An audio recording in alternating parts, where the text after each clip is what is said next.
What's up? I'm making horn flares today. I got a couple started. I'm gonna finish out these 2 discs and then we're gonna keep going with them. I'm gonna walk you through the whole thing. This is different than making hand hammer bell, obviously. So these are flat sheets that we're gonna spin into those discs over that mandrel. So these are often called spun bells, which is a pretty literal description. So what I'm gonna do here is I'm just gonna anneal these 2, let them cool, and then I'll throw them on there and we'll do the first round to get them started.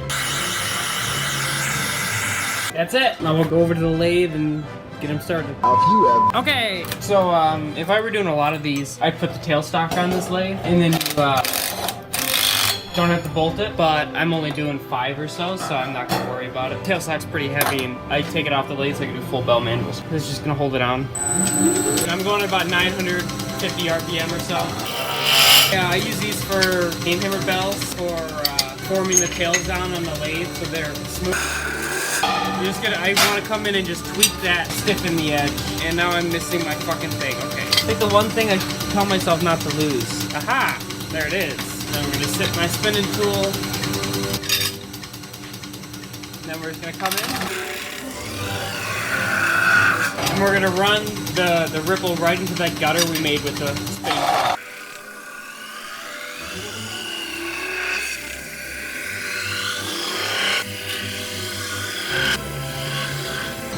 That's enough for a round. That was a good round, so we got a lot done. It's looking good. I probably went a little too far on that one, just getting excited. Add it to the pot. One more. And don't come at me for using an impact driver to put these on. Nobody got the time for adding these. Yeah, this one's got a bit of a wobble to it.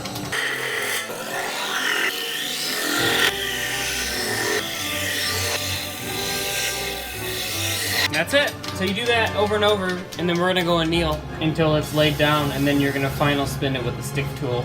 That's a pretty good first round. I'm getting some faceting on the outside, so I probably should go a little less aggressive on the first round, but this is not bad. You know when you're going too bad, because the thing just rips. A lot of time it'll rip right here if you're pushing too much, or if you're not supported well enough on the outside. That's why this block, it hangs over, because if it's inside of the angle there, it's gonna just rip right off. Because if this on the mandrel starts like, you know, hee-hawing longitudinally, we'll be in some issues. Like on a pop can, the pop top, if you flex it back and forth enough times, it's gonna rip off. That's the same kind of thing, but spinning at 1,000 RPM. Do it again. Cool. This is the second round. We got them annealed, ready to go for it.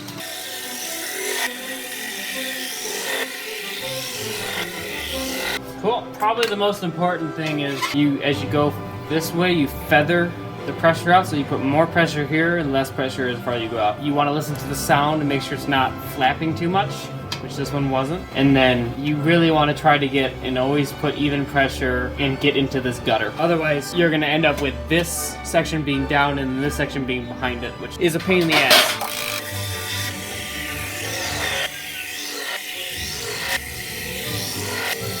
Man, I'm so much better at this than I used to be. So you can see how far that's been coned out so far. That one is really good. So it's important not to push the material too much. You know, people will say, especially metal spinners, this is metal spinning, but we're making bells. So we don't care about getting the material down to the mandrel as fast as possible. We care about how the bell sounds and how the material is displaced once we're done spinning. So yeah, metal spinners will tell you, oh, I can get that down in 2 rounds, but the thickness will be so inconsistent, and it's always going to be inconsistent on a spun bell, but it's a matter of not having the bell be super thin near the ring and not having it be super thick near the edge. You want it to be a little more even than the average metal spinner would. And the way we do that is by going slowly.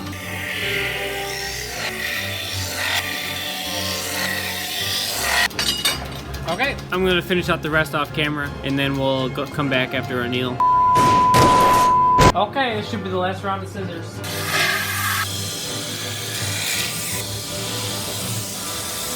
So, because of the way this guy overhangs, it needs to be cut in a little bit. I have something set up on the lathe over there. I didn't want to take it off to redo it, but you can see this has a bit of a mushroom up here, and I like to avoid that. It's really not that big of a deal. It doesn't affect anything. The ring goes about here, so it's not really causing any issues. Yeah, this one's good to go. Finish out the rest.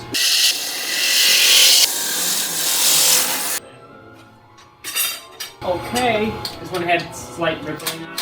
They all ironed out.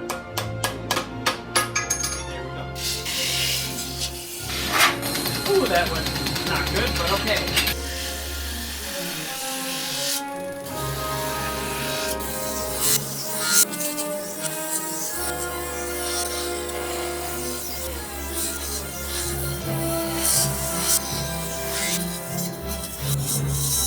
That's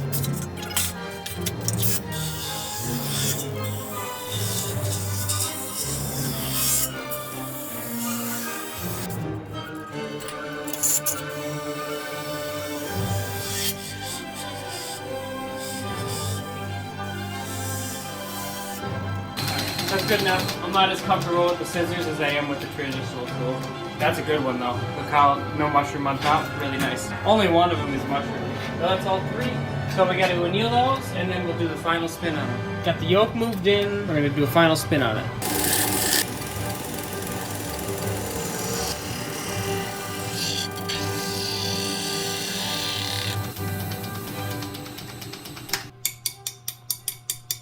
So it's important to get the piece of wood, because the wood doesn't harden the metal too much. It's important to get the bell down to the mandrel pretty good, and before you go back over it, because then if you go back over it with the metal tool right after you finish sticking it down, it'll puff out.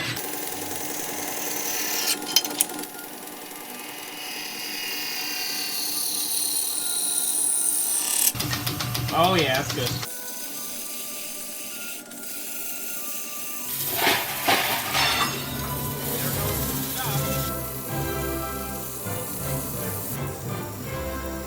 So we still got some stuff to sand out, but that's pretty dang good. Spinning lines are nice and close, no embedding, anything like that. It's nice and down to the mandrel. Finish sanding and then we'll trim it. So I'm looking for a 12-inch bell, and for a 12-inch bell you need about 12.5 inches. So we're basically gonna trim to the mandrel. Makes things nice and easy.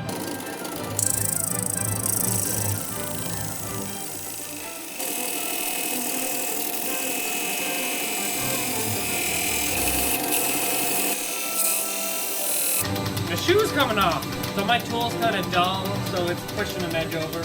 So we should be pretty close. A little more to come off, but... So this is all the trimmings. So it's shocking how much scrap you get back. I sell all my scrap back to the scrap companies. It's shocking how much money this stuff gets. It adds up. All that we gotta do now is anneal it. Just the edge, mind you. This gives you a good chance to feel the inside of the flare, make sure there's no lines that you can feel on the inside. You see the kind of finish we get in there? See how it reflects the light really easily? Kind of glassy. That's the finish you want to look for when you're spinning. Because if it's grainy or you can see stretch marks, anything like that, then that means you're not down to the mandrel really well. So I'm just gonna go anneal the edge last 1/4 inch on the outside so we can fold it over. Well, I'm an idiot and I forgot to hit record. Maybe I feel like it, I'll do it over them later. All I do is take this tool with the slit in it and I turn the lathe on, put this up there, and I kinked it over. We got a nice rim now. So now all I'm gonna do is go in there and tuck in the bead back against the rim. It's much easier to pull the rim up on a spun belt because the thickness is so even.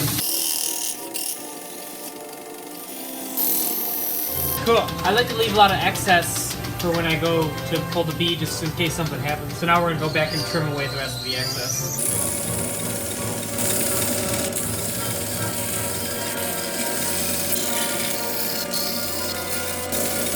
Okay, and then we're gonna just take a file on the face of the bead just to make sure it's nice and smooth. Checking that everything looks good on the OD of the rim. Looks good to me. You want to get rid of any sanding lines in there now near the bead. That looks good to me. So now we're ready to fit a wire and roll it over and see how pliable it lands. I think we're going to be able to roll it over without annealing. So I got my wire rolled out and I got it in there. Pull it out. You might be a little small, but we'll see. So it's important to have the shape of the wire right. I talk about this in my trumpet bell beading video. Because if it's not, then you make a not round bead. This one might come flying out. I'm not actually sure. Because it's not fit great, but it's not fit bad.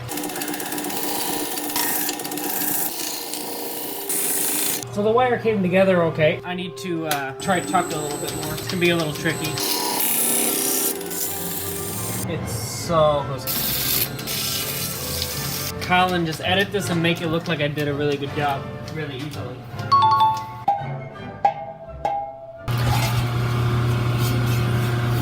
I'm gonna measure the flare real quick to make sure we're on size there. It's supposed to be a 12-inch bell and it's looking like 12 and a 32nd. So now we're gonna, well, I'm not gonna show that, but we're gonna heat treat it in my kiln. I like to stress relief all my bells just to give a pretty good standard for what I'm sending out, and then I do, I mean, if someone wants a particular heat treat sequence, then we can do that, but otherwise I just do my standard one. That way, if there's any internal stresses, which there almost always are after the amount of work we're putting this thing through, then it's evened out. And then we're gonna solder the bead. Let's go solder it. That's the next thing you'll see. I have an actual burner here that I typically use, but since I'm only doing one bell, I'm just gonna use a torch.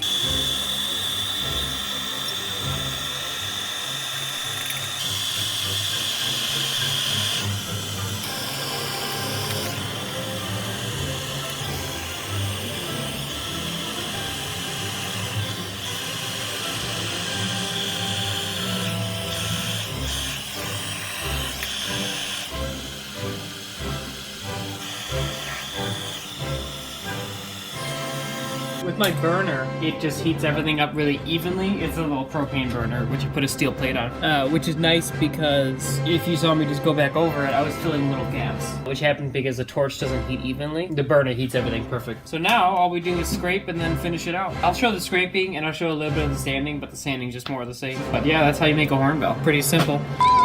So I got my scraper, scrape off this solder.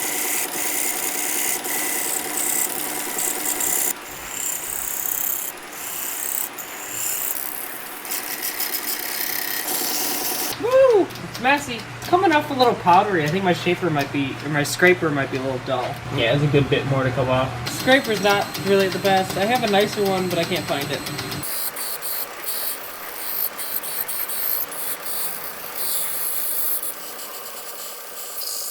Woo! So that's all it is. A little bit of chatter here. That's how you make a horn bell.